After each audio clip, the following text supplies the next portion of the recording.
Hi mga sis, so for today's video nga pala, i-share ko sa inyo yung ginagamit kong face mask. Ito siya mga sis, 3 times a week ko siyang ginagamit and hindi po ito sponsor ha. Ito siya. Ito ay Biotin Hydro Excel Hydrogel Mask. Instant cooling effect, instant and long-lasting hydration, skin replumping, immediate result after one use.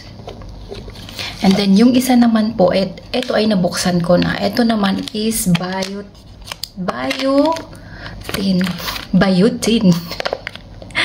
Uy, parang relate kayo sa Biotin. Parang Otin. Charis. Ano naman siya? Hyaluronic Gold Tissue Mask. Ito naman yung nakita nyo na post ko nung isang araw na may gold face mask ang mukha ko. Ito yon. So, replumping and smoothing naman siya. Hyaluronic acid and golden proteins. So, ito siya. Pero ang gagamitin natin for today is yung Hydro Excel Hydrogel Face Mask. So, ito. Guys, before kayo gagamit ng mga face mask, kailangan malinis na yung mukha nyo. Nakapaghilamos na din ako dyan. Nakapag-skincare na ako bago ko ilagay itong Biotin. Otin. Cheres. So, buksan na natin. Magkano ba to? It's €2.20. Ayan. So, buksan na natin siya. Guys, ito, pwede nyo tong gamitin 3 times a week. Okay? Hindi lang to isang beses pwede gamitin. Kasi, pag kinuha nyo to dito sa lalagyan, is meron siyang natirang gel. Meron pa siyang gel. Wow! Ito yung hinahanap ko talaga. 3 times a week ko tong ginagamit, guys, para iwas tayo sa dry ng face natin. At ako ay ayoko ang nagda-dry ng face ko. So, makikita nyo dyan, wala tayong filter. Ayan ang mga sumpa sa mukha ko. Ayan. Ito siya, guys. Ayun. Ang ganda nito, guys. Kasi mayroon nga siyang parang yung kulay blue. Ayan. So, paano ba natin to ilalagay? At wala namang butas, oh. Nag-ano na siya. Nagtawag din eh. Tumutulo na. So, tatanggalin natin yung eto, guys. And eto lang ang ilalagay natin sa ating face. Pero dahan-dahan, guys. At ako naman ay malinis naman ang aking kamay. So, ayan. Maganda siya. Kasi ganito siya, guys. Para siyang gel. Parang gelatin. Ahay, ito is ilagay muna natin dyan. At ibabalik din natin to, guys, after natin magamit. Ang ganda nito, mga sis. Ang lambot. So, ganito siya, guys. Ayan. Meron pa ito, pero tatanggalin na lang natin mamaya.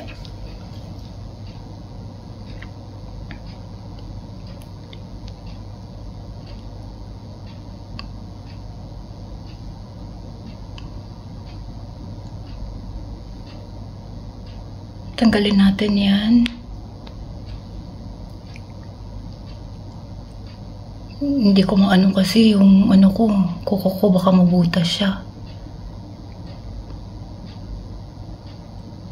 Ilapat nyo lang yan sa inyong mga face. Nagdadahan-dahan ako, guys, kasi yung kuko ko.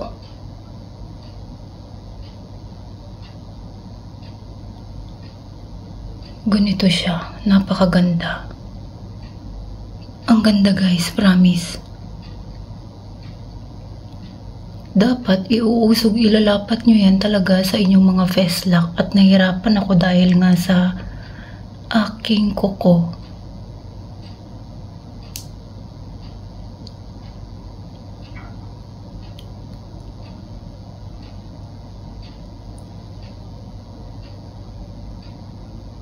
Tanggalin natin, ayan, mga ganito.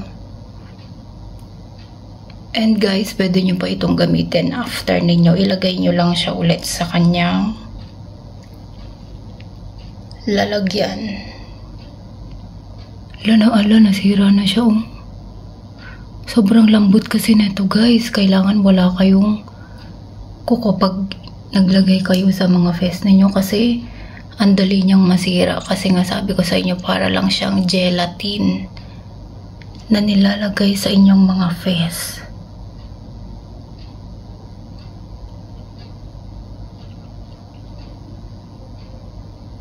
Napakalambot.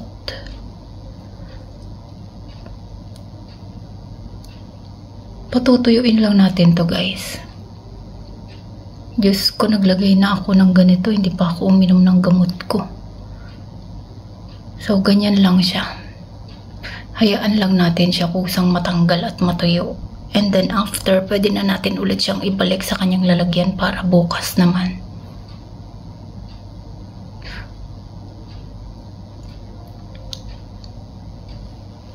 So, ayun lang mga sis. Thank you for watching. See you again on my next vlog. Bye! Don't forget to follow my page, Ron's Traveler Vlog.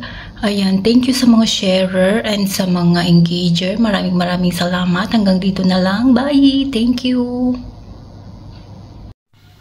Hi mga sis! So ayan, kagigising ko lang. Ito na yung result ng nilagay kong face mask kagabi. Magdamag. Ayan, tinanggal ko na siya at nandito na ako sa CR para maghilamos. So ayan, tinatanong nyo ako kung bakit glass skin ang aking face. So ayan guys, papakita ko din sa inyo ang aking mga sumpa sa mukha. Ayan, walang filter yan mga sis. So reflect lang yan ng ilaw. Bakit maputi ang aking face? So ayan, wala tayong makeup dahil tayo ay maghihilamos. So papakita ko sa inyo at baka sabihin nyo sa akin is fake. So ayan, eto na yung result guys. Ayan, hinilamos ko na. Grabe, ang smooth na mukha ko guys. At ang lambot-lambot ng face ko. So, yun lang mga sis. Maghihilamos muna ako.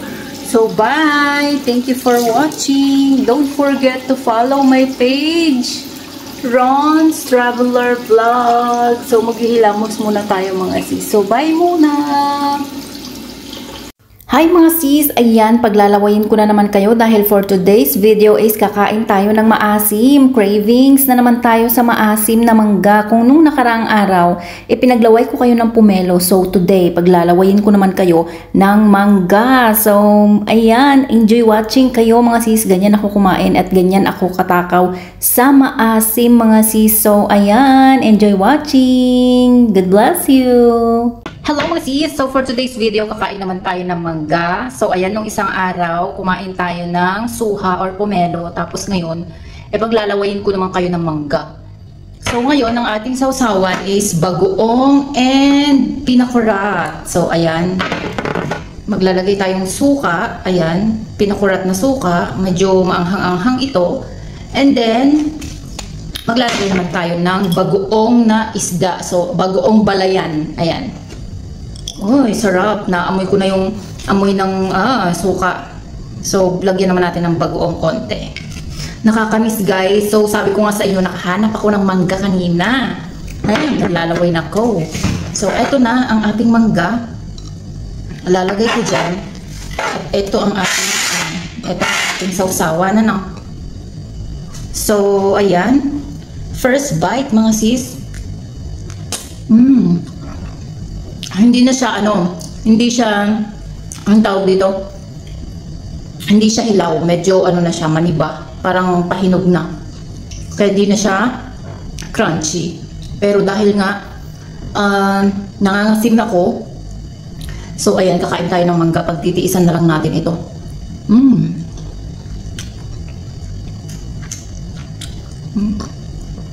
Joke! Matamis siya mga sis. Hindi siya maasim. Sarap.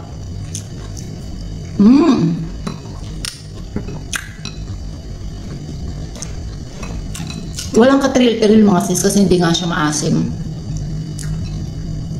Nagkikrave lang talaga ako ng mangga. So nagtiis na lang ako kahit na hindi siya maasim. Gusto ko kasi yung mapapanghiwi ako sa asim. Pero hindi nga siya maasim, so bahala na. Kain na lang tayo. Huwag na tayong mamili kung ano yung nandyan. Yun na lang kainin natin.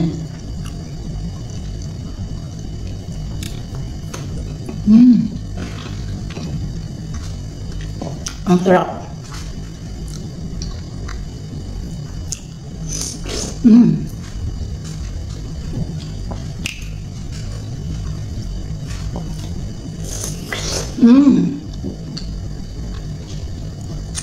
Craving satisfied.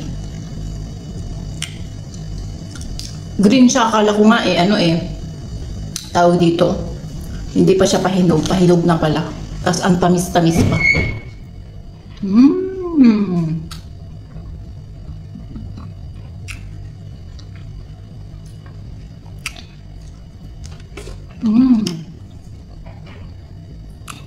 Ang sarap.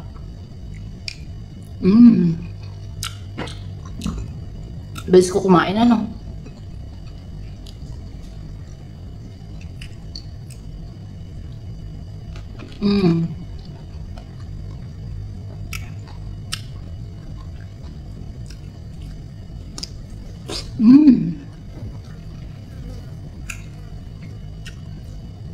Ano ba? Itong langaw na to, nakaamoy ka lang ng bagoong eh.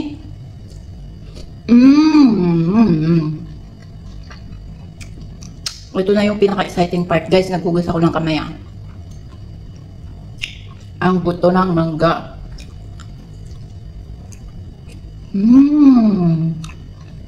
Masarap, guys. Sobrang sarap.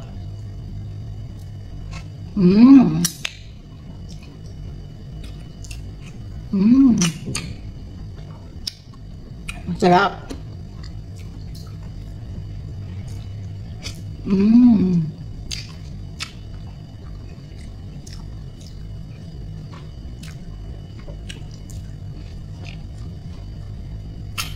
Alam nyo ga, guys, yung pinakamasarap na mangga, yung part ng mangga, yung pinakamasarap yung dito niya banda.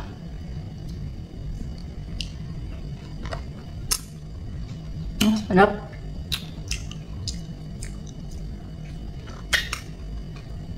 Matakaw ako sa maasim, guys.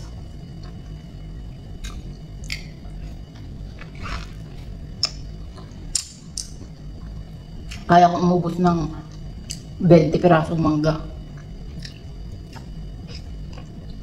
Maliliit lang pero pag ganito kalalaki, mga 5 siguro.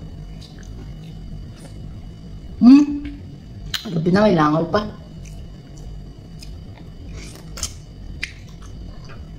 Sarap.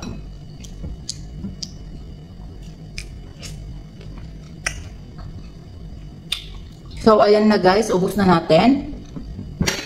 So hanggang dito na lang ang ating video. Bye! Thank you for watching. Salamat sa mga nanonood. Don't forget to follow my page, Ron's Traveler Vlog. So bye mga sis!